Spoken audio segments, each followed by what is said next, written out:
You're watching coverage of the Super Bowl Cut Bowl 2018, the search for the world's greatest bowl cut. Now to your hosts, Sam Dworkin and Martin Madriaga. Hi, I'm Sam Dworkin, chair of the Super Bowl Cut Bowl 2018. I'm here, Martin Madriaga, chief statistician at Wizard. We just wanted to give a quick shout out, thank all of you guys for following our competition with such passion. We've been seeing the comments on social media. We hear you. You want more story on these phenomenal bowls, and that's why we've created this new segment titled In the Cut. In the Cut, sponsored by Dell Computers. Dell. Yep, we still exist. Now you may have noticed the name Smucker being repeated quite often in our analysis, and that is not a mistake. Your ears are not deceiving you, because the Smuckers being, of course, Martin, as close to bowl cut royalty as any family we've ever encountered. It's true, Sam. We've got two Smuckers in the competition this year. We've got Life, a 2-seeded powerhouse in the Ringo region, and we got North, a 5-seed in the Paul region, who just upset Ted Gregson in their first round matchup. That's right. And so we want to know, are great bowl cuts, are they born or are they made? So we're on the line now with Steve Smucker, proud father of North and Life. Steve, thanks for joining today. Really happy to have you on our show. My pleasure. Where are you calling us from, Steve? I'm calling from Portland, Oregon. Oh, well, hope it's not too rainy out there. We wanted to have you on here to talk a little bit about your son's respective bowl cuts. Two really strong contestants, am I right, Martin? You're absolutely right, Sam. And Steve, I guess the first question I have is, who gave Life and North their bowl cuts? You might think those look like amateur jobs, but no, I did those myself, and I worked hard on those, and I think got them close to perfection, and those were the cuts they went to school with, and I think, if I recall, their friends were pretty impressed at the time as well. Well, we're impressed too, Steve. What made you decide on this particular style of haircut, the bowl cut? So I really went for to give them the practical look, keep the hair out of the eyes. Practical indeed. Steve, tell us a little bit about the individual cuts. It seems like Life has a very distinctive downward sloping bang line. Was that intentional at all?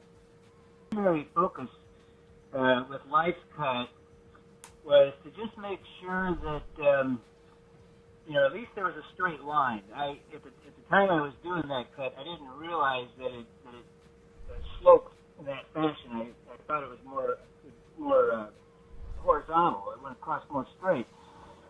But now that I look at it, I remember that my goal was to essentially do a straight line and to try to keep the hair out of his eyes.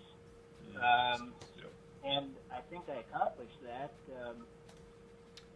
So if I'm hearing you correctly, Mr. Smucker, it almost sounds like you were freestyle cutting this bowl as opposed to using a physical bowl for reference, and that actually makes sense as to why the crookedness is there in the bang line.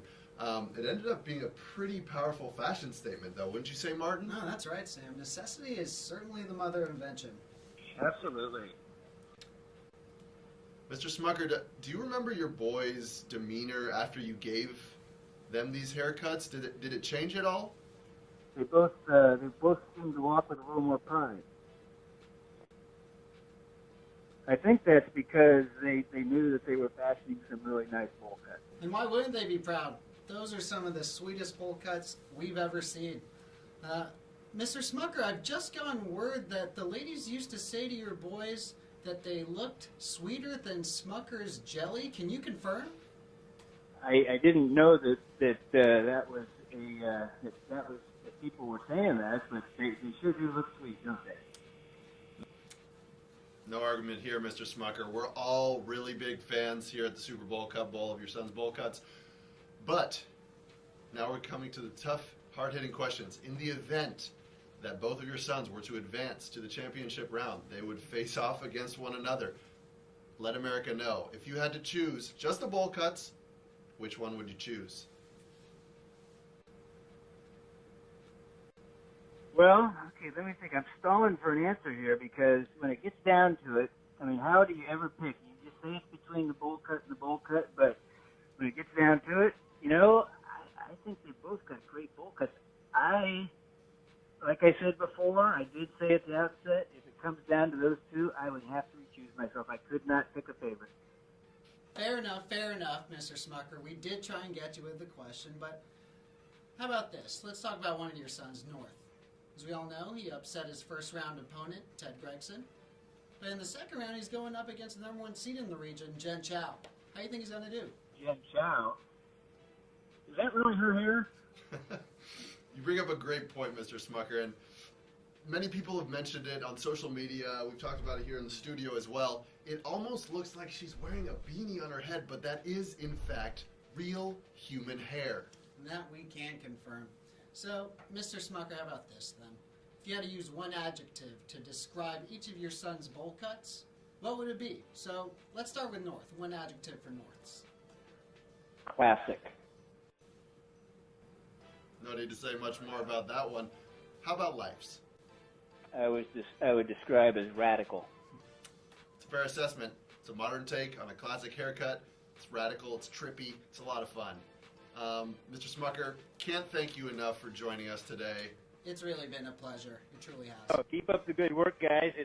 I can hardly wait till March 10th. I think is the next go around, and I'll be watching the action closely. All right, well, you heard them, folks. Get your votes in now. Sweet 16 at superbowlcutbowl.com. That's where you can vote. We'll be here. This has been In the Cut with Sam Dworkin and Martin Madriaga. In the Cut. Sponsored by Dell Computers. Dell. Yep, we still exist.